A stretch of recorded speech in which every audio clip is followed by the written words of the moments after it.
Bonjour à toutes et tous, cette vidéo sera sûrement la dernière de 2020.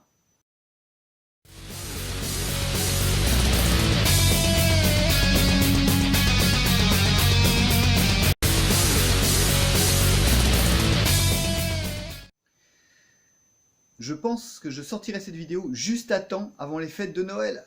Alors si c'est pas encore trop tard, c'est juste pour vous donner des petites idées de lecture et donc de cadeaux. Je vais vous présenter les 3 derniers livres que j'ai lus, qui sont des livres engagés, vous vous en doutez bien. 2021 sera une année encore plus engagée que 2020. Juste pour rappel, 2019, j'ai quitté le travail dans lequel j'étais, donc parce que mes convictions ne me permettaient plus de travailler dans le milieu agroalimentaire. 2020, ça a été l'année de l'épanouissement, entre guillemets, professionnel et de l'engagement un peu plus militant. Forcément, j'avais déjà commencé cette évolution alimentairement et au niveau de mes recherches, de mes lectures et forcément de mon mode de vie. J'en parle beaucoup, je sais que je milite beaucoup à l'idée de certaines personnes, même de mes très proches, au niveau des réseaux sociaux. Mais à un moment, puisque de toute façon, que ce soit le gouvernement, que ce soit les médias, mainstream, personne ne cherche à faire prendre conscience qu'il se passe des choses épouvantables dans notre société, tant au niveau des animaux d'ailleurs que des êtres humains, hein, soyons clairs. Mais les animaux, eux, subissent. Ils ne peuvent pas prendre la parole pour se défendre. Donc il faut bien que certaines personnes le fassent pour eux. Le vivant, c'est le vivant. Donc voilà, je vous présente mes 3 derniers ouvrages. Tout d'abord, Steak Machine, que vous trouverez alors peut-être sur Amazon. Je ne vous encourage pas forcément à aller sur Amazon, mais que moi personnellement j'ai commandé sur le site de l'association L214.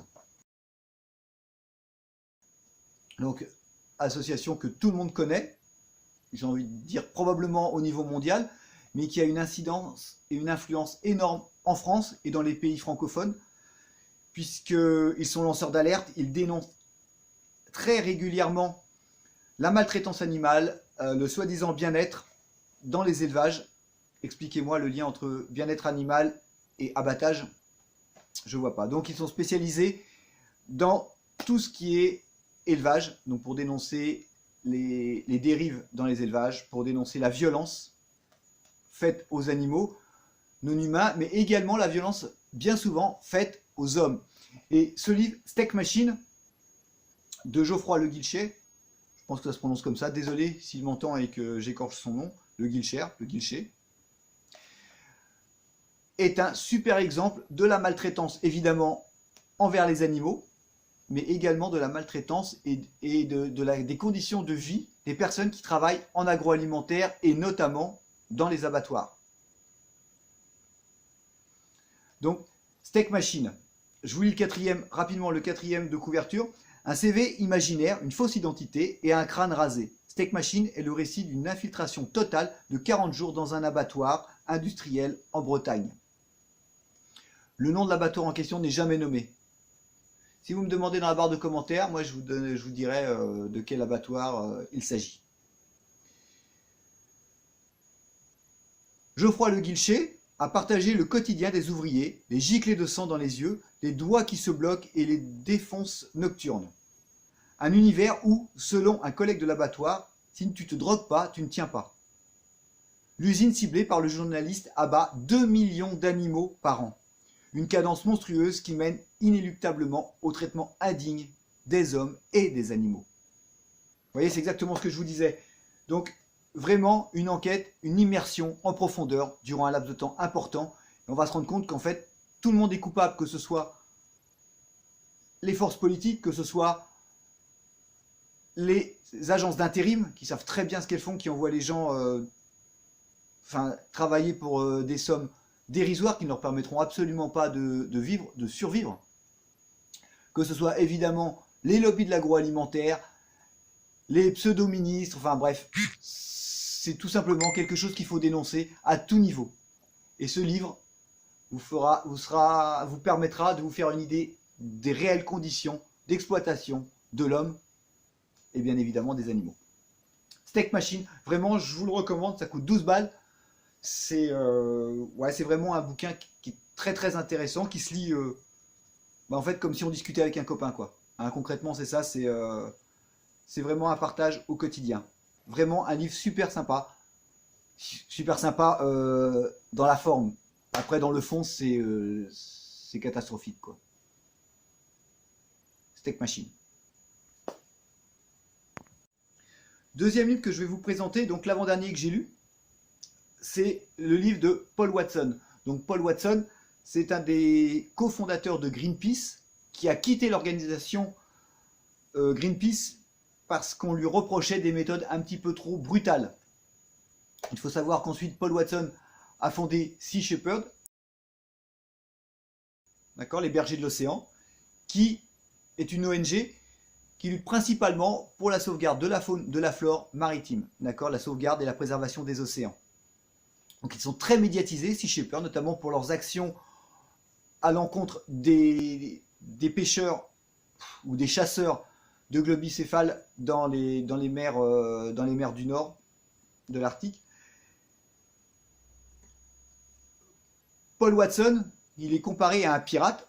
Bon, le logo de Sea Shepherd, forcément, laisse faire ce parallèle, pardon, assez aisément.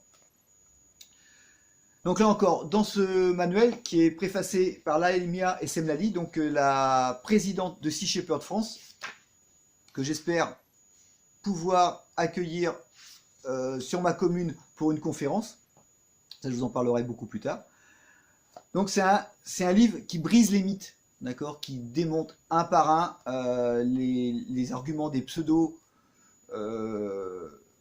climato-sceptiques, des gens qui se posent pas de questions, qui réfléchissent pas, qui s'arrangent d'un modèle de société où ils trouvent sûrement leurs avantages et qui les met dans une certaine zone de confort. Donc en lisant Urgence, il faut sauver les océans, je vous promets que, à son habitude, Paul Watson met un grand coup de pompe dans le cul de toutes ces personnes qui pensent savoir beaucoup de choses et en fait qui ne se rendent pas compte de ce qui arrive à la planète, et notamment par le biais de la destruction des océans, de sa faune et de sa flore. Donc un livre vraiment intéressant. Là encore, je vous lis le quatrième de couverture.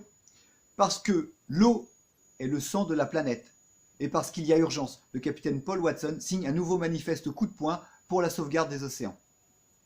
En janvier 2016, quelques jours après la COP21, Paul Watson publiait un manifeste uppercut au titre dramatiquement réaliste « Urgence, si l'océan meurt, nous mourrons ». 4 ans plus tard, Paul Watson récidive avec un appel aux citoyens et aux gouvernants à se mobiliser en faveur des océans, véritable poumon de la planète qui fournit les 3/4 de l'oxygène que nous respirons. Les conférences internationales se succèdent et, alors que l'urgence climatique est de plus en plus impérieuse, aucune décision concrète n'est prise. Mais quand on agite les océans et les esprits depuis plus de 40 ans, on ne baisse pas les bras. Son credo, on ne change pas le monde sans faire de vagues. C'est vraiment un livre qui se lit aussi tellement facilement, qui démontre tellement de choses. Paul Watson argumente toujours avec des études, avec des choses en fait que tout le monde sait, qu'on nous cache souvent. Donc, Urgence, il faut sauver les océans, de Paul Watson, fondateur de l'ONG Sea Shepherd. Vraiment à lire. N'hésitez surtout pas à le lire ou à l'offrir. Mais si vous l'achetez pour l'offrir, lisez-le avant. Et oui, c'est écologique aussi. Vous lisez le livre, après vous l'offrez. Vous voyez, 2 utilisations. Enfin, le deuxième livre d'Hugo Clément. Donc Hugo Clément, également un lanceur d'alerte, un journaliste, quelqu'un qui travaille beaucoup, qui dénonce beaucoup tant la maltraitance animale que les dégâts écologiques. Donc, journal de guerre écologique.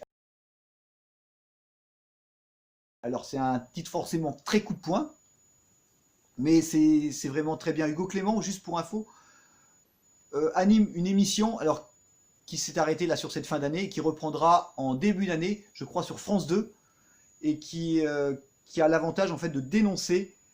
Ah bah c'est ça, le documentaire. Alors attendez, je vous lis tout de suite, comme ça je ne ferai pas d'erreur. Hugo Clément est journaliste engagé dans la défense de l'environnement. Il produit et anime la série documentaire Sur le front. donc qui est diffusé sur France Télévisions en prime time, donc aux horaires de 21h. Et il a publié Comment j'ai arrêté la viande, que j'ai lu pendant le premier confinement. Et là, donc il vient de sortir Journal de guerre écologique. Donc comme je vous disais, c'est un titre un petit peu coup de poing. Concrètement, ce livre, alors je me croyais déjà conscientisé, je me croyais engagé.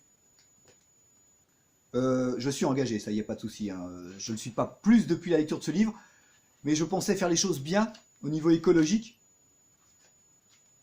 Et en fait, ce livre, il nous met une grosse claque dans la tronche parce qu'au final, on se rend compte que en pensant faire bien de notre petite France confortable, ben en fait, ce que l'on fait bien à notre niveau, derrière le niveau suivant, en fait, dégueulasse tout et massacre tout. Donc, dans ce livre, Hugo Clément rapporte toujours des expériences qu'il a fait, des reportages en fait qu'il est parti faire, des enquêtes. On va parler, la bombe est lâchée, donc là il va nous parler vraiment de l'intégralité de la situation en fait de la société aujourd'hui, d'un point de vue écologique, d'un point de vue aussi des animaux, mais d'un point de vue écologique. Hein. Ce livre est beaucoup plus axé écologie que les deux premiers qui parlaient réellement de la maltraitance animale. Ensuite, il nous parle des différentes mafias qui s'organisent donc pour détourner tout ce que nous croyons bien faire et en fait juste pour en tirer un certain profit financier. Il nous parle des océans, alors la surpêche, les massacres. Donc il fait aussi une enquête à bord d'un des navires de Sea Shepherd. Il nous parle aussi du soi-disant recyclage que nous faisons de nos produits plastiques, de nos produits cartonnés, et nous explique, et aussi des appareils électroménagers. Vraiment, c'est ahurissant. Quand on nous explique, je ne vais pas vous raconter tout le livre, mais quand on nous explique qu'en fait, tout ce que nous achetons de high-tech, les dernières télévisions, les ordinateurs, les machines à laver, etc., sont en fait renvoyés en Afrique pour tout simplement être brûlés sur place, pour qu'en Afrique, on récupère les matériaux recyclables.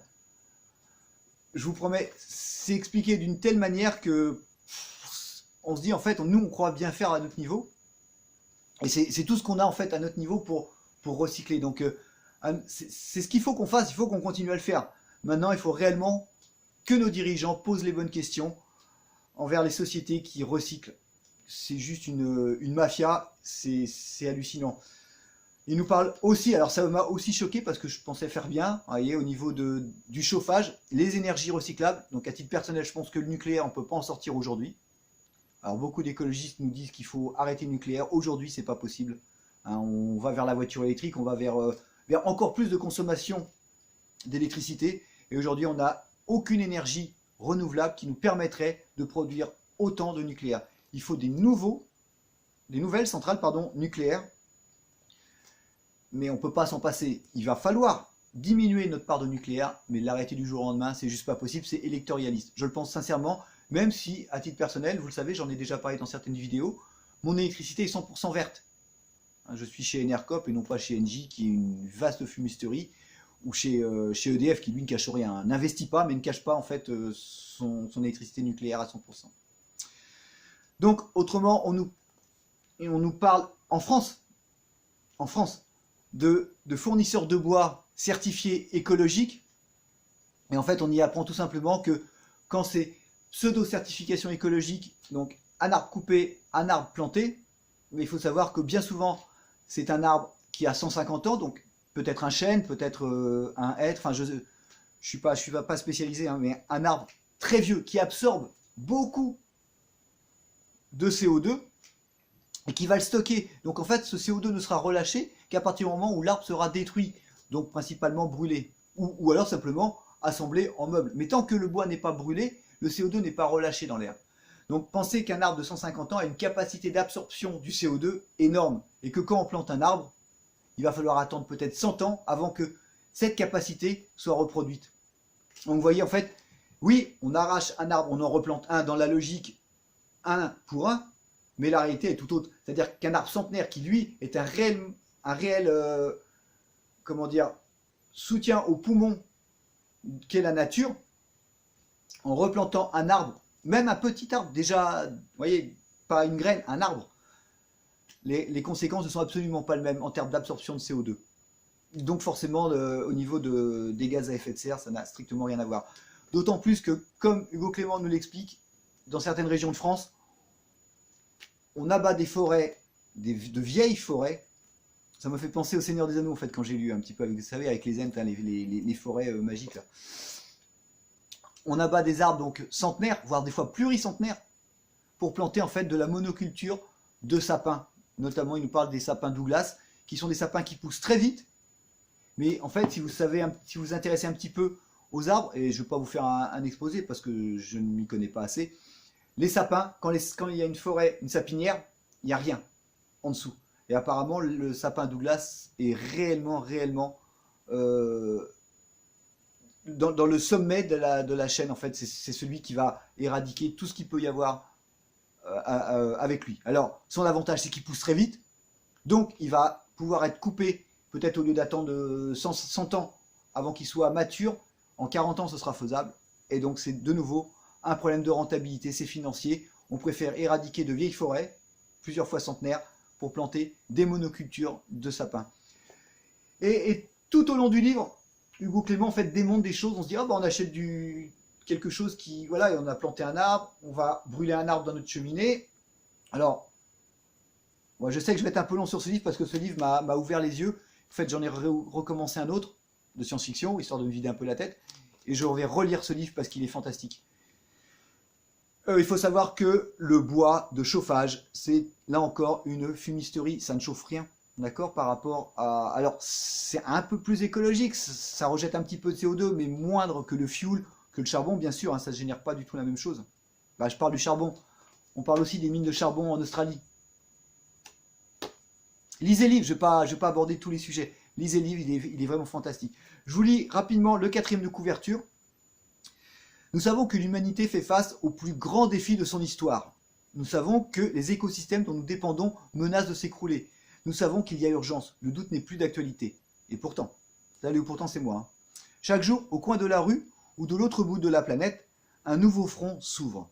Partout, des femmes et des hommes ont décidé de se lever pour sauver ce qui peut encore l'être. Ou pour poser les bases d'un nouveau monde. Qu'ils soient scientifiques, activistes, militaires ou lanceurs d'alerte, ils mettent tous leurs forces dans la bataille. Ils mettent toutes leurs forces dans la bataille.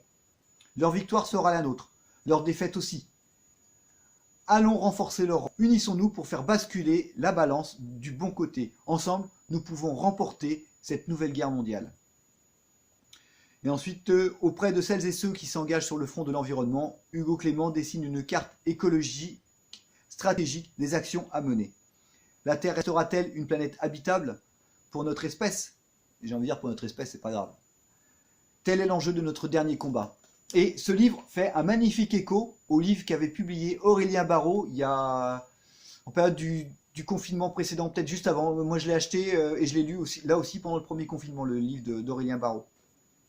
Voilà. Donc voilà, pour conclure, je vous rappelle ces 3 ouvrages. Steak Machine de Geoffroy Le Guilcher, vraiment intéressant sur la réalité de ce qui se passe derrière les murs des abattoirs, tant au niveau animalier qu'au niveau humain.